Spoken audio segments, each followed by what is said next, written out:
Seiko is one of, you know what, maybe it is my favorite watch brand. I think it's been that way since I started collecting watches. There's so much variety with Seiko watches. Affordable mechanical pieces, interesting quartz watches. There are amazing and cool vintage Seiko watches, nearly an endless number of weird watches from the last 50 years especially. So that's why I asked Exquisite Timepieces if I could borrow this watch, this Seiko SRQ047. Exquisite carries literally dozens of brands, and some of them really wild and really expensive, schmancy watches. But I asked Exquisite if I could borrow this one because Seiko has a place in my heart, and that has my cardiologist a little concerned. And here's the thing about this watch, I don't think you should buy it. I don't think I've ever said that in one of my videos, at least not sincerely, but that is what I'm saying about this watch, for real, right now. I don't think this watch is worth it, and that bums me out, man. Not just because I'm a Seiko fanboy, but because I think this watch looks amazing. It's got a style that I really like, but you ever meet someone really good looking and the more you get to know them, you know where I'm going with this? And it's not all bad, there's a lot to like here, but I just think you as a watch buyer, I just think you can do better, and some of you even deserve better. But after what I've got to say, if you still want this watch, go enjoy it. I don't know you, and I might not want to at this point. This is the SRQ047 Prospex Speedtimer watch. So it's part of the Prospex collection, that's Seiko's more upscale sports watch line. And within Prospex is a sub-collection called Speedtimer. Seiko Speedtimers go back to the very first automatic chronograph Seiko ever made, and maybe the first automatic chronograph anyone ever made, ? Those were the 6139 watches, and they were followed by the 6138 watches, confusingly, like this that was a stylistic inspiration for the modern Speedtimer that I'm borrowing. I almost called it a Speedmaster. Honestly, Speedtimer makes more sense for a chronograph. Speedmaster sounds like a euphemism for a drug dealer. This Speedtimer uses a 42mm wide steel case that's 49mm long, 14.6mm thick, and has 20mm lugs. It has a water resistance of 100 meters and weighs 170 grams on the bracelet sized for my 7-inch wrist. It uses the Seiko Caliber 8R48 movement. We'll talk about that one in a sec. It lists for $2,500. On my wrist, which is once again 7 inches around, here is where we get to my first problem with the watch. The dimensions are mostly fine. 42mm might be an average size for the watches I own. No problem here. Even the 14.6mm thickness is okay. Thinner would be better, but this is an automatic chronograph for under $5,000. 14.6mm thick, that's the price you pay for being poor. It's the weight and how the weight is distributed. That's the issue for me, that and the weight of the watch too. 170 grams is more than I like on a watch, and in this case, the vast majority of that 170 grams is in the watch itself, at the watch head. So that makes this Seiko top heavy.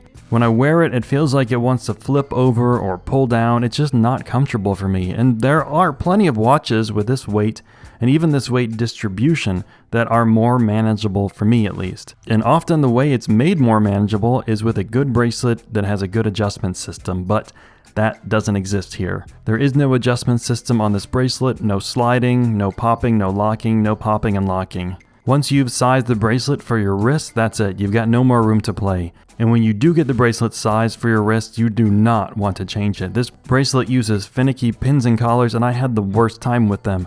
Not only do you need special tools to remove and replace the links, but you will probably lose one of the collar sleeve thingies in your office carpet and have to apologize to Exquisite Timepieces because you lost a part of their watch and now you brought shame to your ancestors, as if being a watch collector wasn't enough. And while I do like how the bracelet looks, I like how the entire watch looks, the bracelet, it's a pain to use and to wear, and oh yeah, check this out, it squeaks. I'm sure after a few months of wear, the bracelet will become lubricated with human body oil and will stop squeaking, but now I feel kind of nauseous. And when I look at this watch, including this bracelet, it looks great. The dial has a very light cream silver color with a super subtle vertical brushed finish. The chapter ring and the registers are dark gray in color, and I really like the chapter ring contrast with the dial. And then the orange tips of the chronograph seconds, minutes, and hours hands. I mean, look at this thing. It looks great to me. And yeah, even the date at 4:30. I mean, okay, I don't love it, but it's fine. It's not rotated at a weird angle like Zenith does on the El Primero watches, and the aperture is even beveled, and that's a really nice touch. Good lume too. Of course, it's a Seiko, it's got good lume. Seiko will make a $50 watch that's a crime against good design, and then put in lume so bright that it'll blind you, which actually might be doing you a favor. Now the movement in this watch is the Seiko Caliber 8R48. Yes, it's an in-house movement, and this is a good example of why in-house doesn't really matter all that much. It seems like an okay movement, but nothing great. It uses a vertical clutch and column wheel system and has about 45 hours of power reserve. By the way, a power reserve in a chronograph is not affected by running the chronograph. I used to think that it was. But what happens in most chronographs as the power is running down is that just the chronograph will stop and the regular time will continue. So 45 hours here is whether or not you're running the chronograph, it doesn't matter. But here's something I don't think I've ever seen in a chronograph. When the chronograph is running and you hack the time, adjusting the main time also adjusts the chronograph time. Have you seen this before? I think it's very cool. Actually, yeah. This means that you could use the chronograph time to track a second time zone if you started the chronograph at midnight of the second time zone and kept it running. So it's neat. It's weird, but it's neat. Now the movement is rated to plus 25 to minus 15 seconds per day, which is not great. 45 hours of power reserve and plus 25 seconds per day. There are watches that cost less than half of this one that have chronometer certifications. In-house movements, you just gotta have them, right? So between the discomfort of wearing the watch, including the bracelet kind of cheapness and the simplicity of the clasp, and the underwhelming movement specs and the $2,500 price, I can't recommend the Seiko. Unless after all I've said, you're like, yeah, but I love it. Then do it to it, my friend. Because if you've listened to what I've said and you still have to have this watch, then you probably will enjoy it. I don't know if you know this, but different people like different things. Some people like oysters. Some people like the design of Invictas.